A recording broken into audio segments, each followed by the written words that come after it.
누군가 지금 이 순간 대한민국 어딘가의 작은 방 안에서 홀로 숨을 거두고 있습니다. 그의 죽음이 세상에 알려지는 건 며칠이 지난 뒤 이웃이 악취를 신고하고 나서야입니다. 2023년 한 해에만 대한민국에서 공식 집계된 고독사 사망자는 3,661명, 하루 평균 10명. 그런데 전문가들은 말합니다. 실제 수치는 이것의 2배가 넘을 것이라고. 오늘 우리가 직면해야 할 이야기입니다. 마지막으로 누군가와 제대로 밥을 먹은 게 언제였나요? 통계청 자료에 따르면 우리나라 1인 가구는 현재 전체 가구의 34.5%를 넘어섰습니다. 세 집 건너 한 집은 혼자 사는 사람입니다. 2022년 12월 경기도 수원의 한 다세대 주택. 세입자 김모 씨, 당시 67세. 한때 인쇄소를 운영하며 2아이를 대학까지 보낸 사람이었습니다. 그러나 사업이 기울고 이혼을 했고 자식들과는 연락이 끊긴 지 오래였습니다. 그가 숨진 채 발견된 건 사망 추정 시각으로부터 약 23일이 지난 뒤였습니다. 신고자는 같은 건물 1층에 사는 세입자였습니다. 계단을 오르다 맡은 냄새가 심상치 않다고 느꼈다고 했습니다. 이 사례는 결코 드문 일이 아닙니다. 복지부의 2023 고독사 실태조사 보고서를 보면 고독사의 약 84%는 50대 이상에서 발생합니다. 그리고 성별로 보면 남성이 전체의 78%를 차지합니다. 이혼, 실직, 사회적 단절 이 세 단어가 고독사의 공통된 서막입니다. 더 충격적인 건 연령대의 변화입니다. 과거엔 고독사를 노인 문제로 봤습니다. 그런데 지금 40대 고독사 비율이 전년 대비 15% 이상 증가했습니다. 30대도 집계에 들어오기 시작했습니다. 서울 관악구의 복지공무원 이 모 씨는 한 인터뷰에서 이렇게 말했습니다. 저는 일주일에 2~3번은 고독사 현장을 가요. 처음엔 충격이었는데 이제는 그게 더 무서워요. 내가 무감각해졌다는 게. 그런데 여기서 우리가 모르는 사실이 하나 있습니다. 2021년부터 정부는 고독사 예방법을 시행하고 있습니다. 지자체는 1인 가구 고위험군을 발굴하고 정기 방문과 안부 전화를 하도록 규정되어 있습니다. 예산도 매년 수백억 원이 편성됩니다. 그럼에도 왜 사람들은 계속 혼자 죽어가고 있을까요? 현장의 이야기를 들어봤습니다. 서울 시내 한 자치구의 복지 담당 공무원은 말했습니다. 담당 인력 1명이 맡는 대상자가 평균 240명이에요. 한 달에 한 번 전화도 사실상 불가능한 구조입니다. 240명, 한 명의 공무원이 240명의 생사를 책임지는 구조입니다.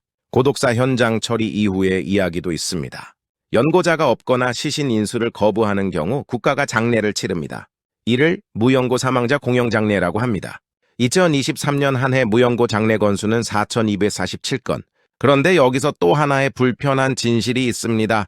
연고자가 있는데도 돌아가셨다는 연락을 받고 저는 모르는 사람입니다 라고 말하는 경우가 전체의 18%에 달한다는 겁니다. 가족이 있어도 혼자인 사람들, 이 사회는 그들을 어떻게 불러야 할까요? 2023년 11월 인천의 한 임대 아파트에서 60대 남성이 사망한 채 발견됐습니다. 이 남성에겐 아들이 둘 있었습니다. 둘 다 연락이 됐고 둘 다 장례를 거부했습니다. 그는 결국 국가 공영장례로 화장됐고 유골은 지자체 본관 시설 무연고 구역에 안치됐습니다. 여기서 한 명의 이름을 기억해 주셨으면 합니다. 박모 씨, 1958년생, 강원도 원주 출신, 서울에서 30년간 택시기사로 일했습니다. 퇴직 후엔 월 65만 원 기초연금으로 서울 은평구의 반지하방 한 칸에서 살았습니다. 당뇨와 고혈압이 있었지만 병원비가 부담스러워 제때 치료를 받지 못했습니다. 그가 사망한 건 2023년 8월의 일이었습니다. 기록적인 폭염이 덮쳤던 그 여름이었습니다.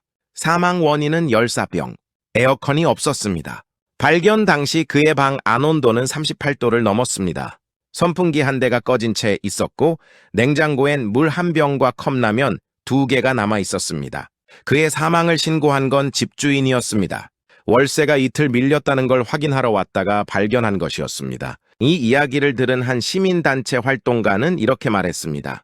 이분은 사회 시스템 어느 곳에도 걸리지 않은 분이에요. 복지 사각지대라는 말이 있잖아요. 그런데 사각지대가 아니에요. 우리가 의도적으로 시선을 돌린 거예요. 박 씨의 방에선 낡은 수첩 한 권이 발견됐습니다. 마지막 페이지에 이런 메모가 남아 있었습니다. 오늘도 아무도 안 왔다. 날짜는 그가 사망하기 사흘 전이었습니다. 저는 오늘 이 영상을 만들면서 계속 한 가지 질문을 했습니다. 우리는 왜 이걸 몰랐을까? 아니, 정확히는 알고 있었는데 외면했던 건 아닐까? 고독사는 갑자기 생겨난 문제가 아닙니다. 오랫동안 천천히 우리 사회 깊숙이 스며들어온 문제입니다. 핵가족화, 고령화, 경쟁사회가 만들어낸 구조적 결과물입니다.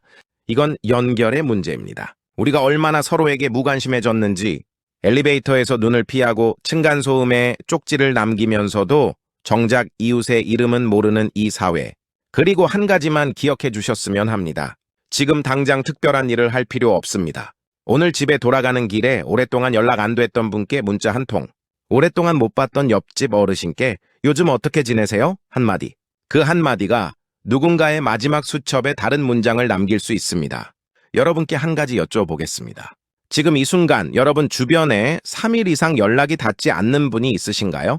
가족이든 이웃이든 직장 동료든 댓글에 남겨주세요.